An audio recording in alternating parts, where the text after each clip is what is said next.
tudo bem? Meu nome é Vinícius Conceição, eu sou médico oncologista do Grupo SOI, aqui na cidade de Campinas, e trabalho principalmente com tumores torácicos e com câncer de pele.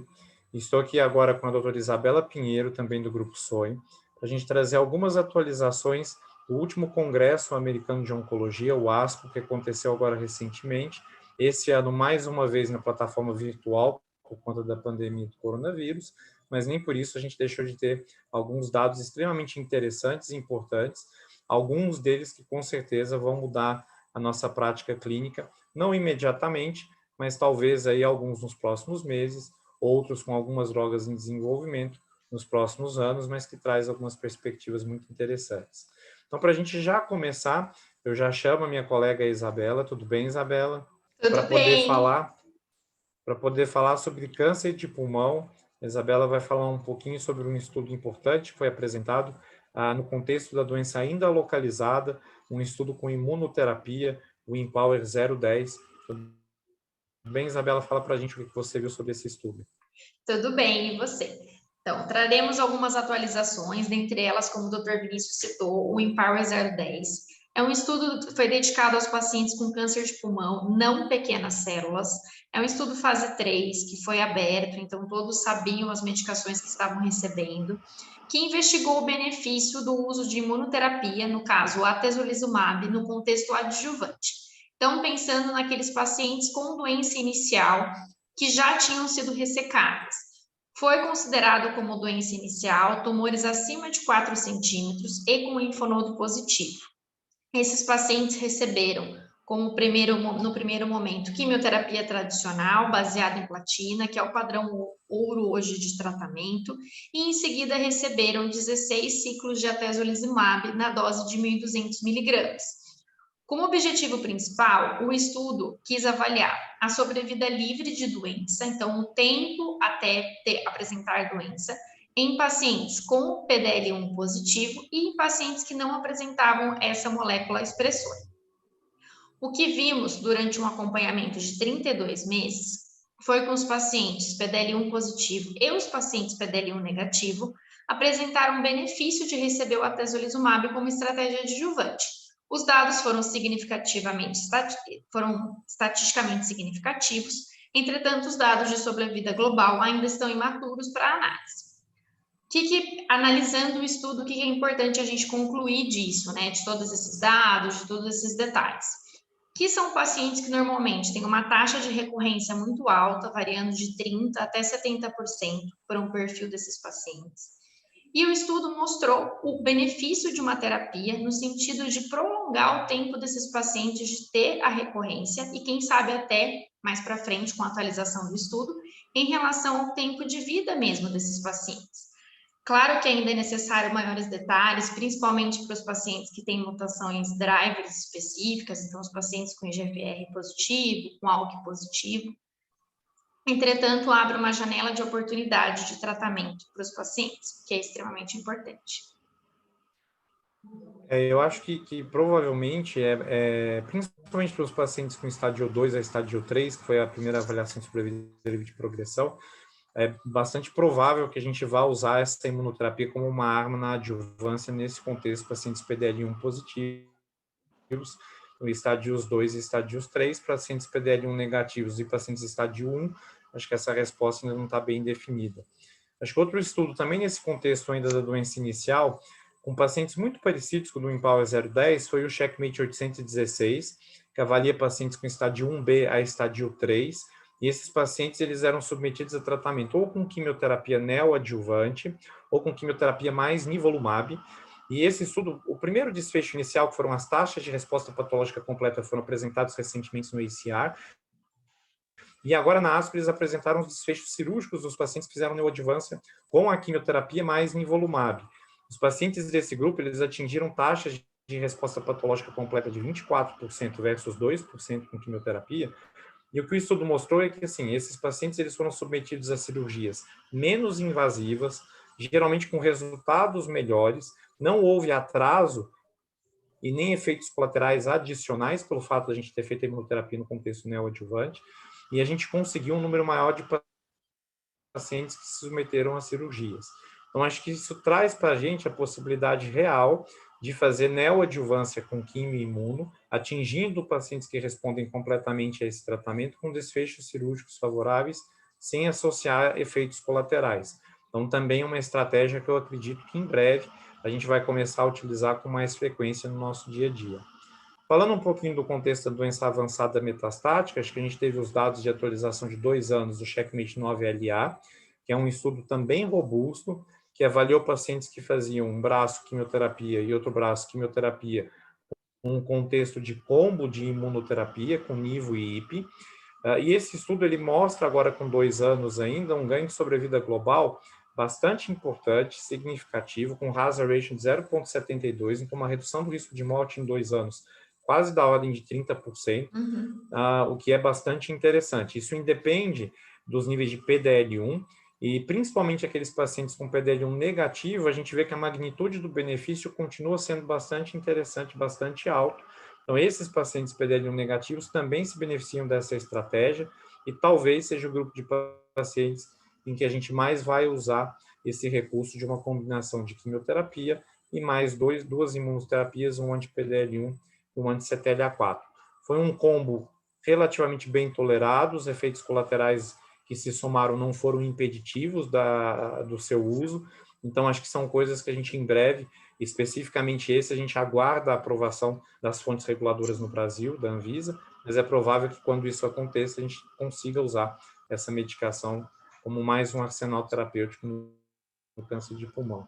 Eu destaco ainda um resultado que a gente teve de um estudo de fase 2, não randomizado, que foi o sorotazib para pacientes com mutação do Carras, também com resultados bastante importantes em pacientes politratados já inicialmente, já tinham recebido químico imuno, mostrando que realmente o tratamento da doença com terapia-alvo, para quem tem algum driver molecular, vai fazer diferença e é mais uma opção agora com um novo medicamento para um driver que a gente até então não tinha tratamento, que era o Carras. Isa, falando um pouco agora de melanoma, o que você viu de atualização, de coisas interessantes e novas no contexto da doença no câncer de pele e melanoma?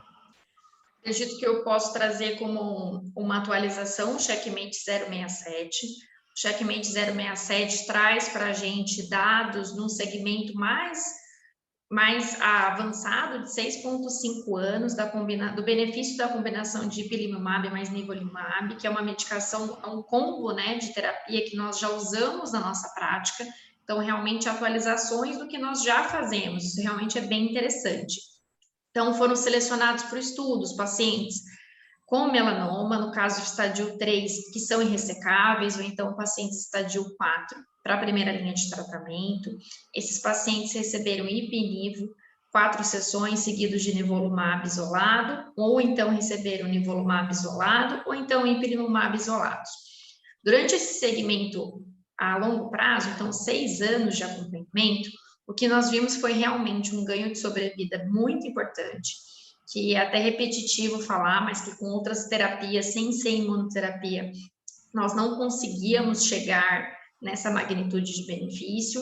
Então, realmente, uma sobrevida de 72 meses para esses pacientes que receberam a combinação, comparado com 36 e 19 meses, sendo que cerca de 81% dos pacientes estavam vivos usando a combinação ao longo desses 6 anos. Que são realmente, assim, níveis, realmente, assim, valores muito expressivos. Antes, esses pacientes realmente tinham uma sobrevida realmente bem reduzida. E outro fato que eu achei muito importante também destacar é o fato realmente do intervalo de tratamento muito grande. Então, 27 meses para os pacientes que receberam a combinação, comparado a 2 a 1,9 para os pacientes que receberam só imunoterapia isolada. As toxicidades, acredito que também foram toleráveis, já esperados dentro do padrão que a gente vê na prática, no consultório, e favorece, né, essa análise mostra para a gente, confirma para a gente a eficácia, confirma a segurança de usar a imunoterapia nessa combinação e depois manter o nivolumab. O que chama muita atenção, que me chama bastante atenção nesse estudo, é que a gente, nos dados de 5 anos do ano passado, a gente tinha 51% dos pacientes do braço de ipi-nivo vivos, e agora com 6 anos e meio a gente tem 49% dos pacientes vivos, quer dizer, aqueles pacientes respondedores e que estão vivos depois de um certo tempo, ele se mantém num platô e poucos pacientes vêm a falecer depois disso. Sim. Então, mostrando realmente que a duração de resposta é muito grande. O perfil de toxicidade em relação à monoterapia é um pouquinho maior, mas um paciente bem escolhido, paciente jovem, ECOG bom, geralmente esses efeitos colaterais eles são bem manejáveis. Também no contexto da doença metastática, eu trago o estudo do Relativity 047, é um estudo que trouxe a associação do nivolumab, que é um anti-PD1 já bastante conhecido no tratamento do melanoma, mas com uma droga nova, um inibidor de um outro checkpoint, de um outro ponto regulatório do sistema imunológico, que foi o LAG3, que é o relatlimab. E essas duas medicações combinadas, comparadas só com o nivolumab, nesse estudo de fase 3, na doença metastática, portanto, a doença já avançada, para pacientes que não tinham ainda recebido nenhum tratamento, a gente vê um ganho de sobrevida livre de progressão bastante importante, que pula aí de 4 meses 0,6 mais ou menos para 10,15 meses. A gente não tem ainda dados de taxa de resposta sobre a vida global desse estudo, ele ainda está cego para esses dois desfechos, mas mostrando realmente que a combinação desses dois medicamentos trouxe benefício em retardar a progressão da doença. E quando a gente compara com o ipinivo, que é esse outro combo que a gente já está um pouco mais acostumado a utilizar, que a gente vê um perfil de toxicidades melhor, uma baixa toxicidade acima de grau 3, realmente eventos imunomediados, mas na grande maioria toleráveis e que não são tão prejudiciais ou não são limitantes ao tratamento. Com essa mesma combinação, né, o nivolumab com o relatlimab, a gente tem um estudo agora na doença inicial, pacientes com estádio 3 e estádio 4 com oligometástases. Esses pacientes eles foram submetidos a 2 ciclos prévios antes da cirurgia, com essas duas combinações, com nivo mais relatlimab. Após esses 2 ciclos, o paciente era submetido à cirurgia e depois era ofertado mais 10 ciclos na adjuvância. O desfecho primário era a taxa de resposta patológica completa e o desfecho secundário sobrevida livre de recorrência. E o que a gente vê são taxas de resposta patológica completa de 59%, o que é mais do que a gente estava acostumado a ver com o ipinivo, nos estudos de neoadjuvância com essa combinação, mas com um perfil de toxicidade, assim como a gente viu na doença metastática, aqui na doença inicial, um perfil de toxicidade também bastante tolerável. Nenhum paciente na neoadjuvância teve eventos adversos grau 3 ou mais. Alguns pacientes depois na adjuvância, após a cirurgia, tiveram alguns eventos adversos, mas na grande maioria também não limitantes. E a gente sabe que resposta patológica completa, os pacientes que atingem essa resposta patológica, ou seja, o tumor desaparece completamente, esses pacientes têm desfechos tanto de recorrência quanto de sobrevida global muito melhores do que aqueles pacientes que não atingem esse desfecho. Então, acho que essas duas medicações, realmente, nesses contextos da doença inicial e metastática, provavelmente, a gente ainda não tem aprovação do anti-LAG3 nem nos Estados Unidos, nem no Brasil, mas é provável que isso aconteça num período de tempo aí relativamente curto. Eu acho que são esses os estudos que a gente tem para destacar. Tiveram outros estudos importantes, com dados importantes, mas eu acho que o que chamou mais atenção em câncer de pulmão e melanoma são esses. De novo, não são estudos que vão mudar imediatamente nossa prática clínica para amanhã, mas provavelmente alguns deles nos próximos meses a gente já tenha disponível e outros nos próximos anos, com os dados que ainda tem para serem apresentados mais maduros desses estudos, com certeza vão trazer e vão se somar no que a gente hoje pode oferecer para o paciente. Então, certeza, são oportunidades de tratamento, são janelas de oportunidade para tratar melhor ainda os pacientes. Sim, e eles que são sempre o nosso foco, né? Então, tudo que a gente faz e pensa e as estratégias que a gente tem é pensando sempre no desfecho melhor para o paciente, que é o maior interessado nesse desenvolvimento tecnológico que a gente tem. Então, agradeço a todos, obrigado à minha colega Isabela e aos pacientes. Espero que vocês tenham gostado. Esse vídeo foi desenvolvido principalmente para os pacientes e depois a gente espera postar outros vídeos com outras novidades que a gente vai ter desse e de outros congressos que continuam acontecendo. Obrigado, até logo. Obrigada, até mais.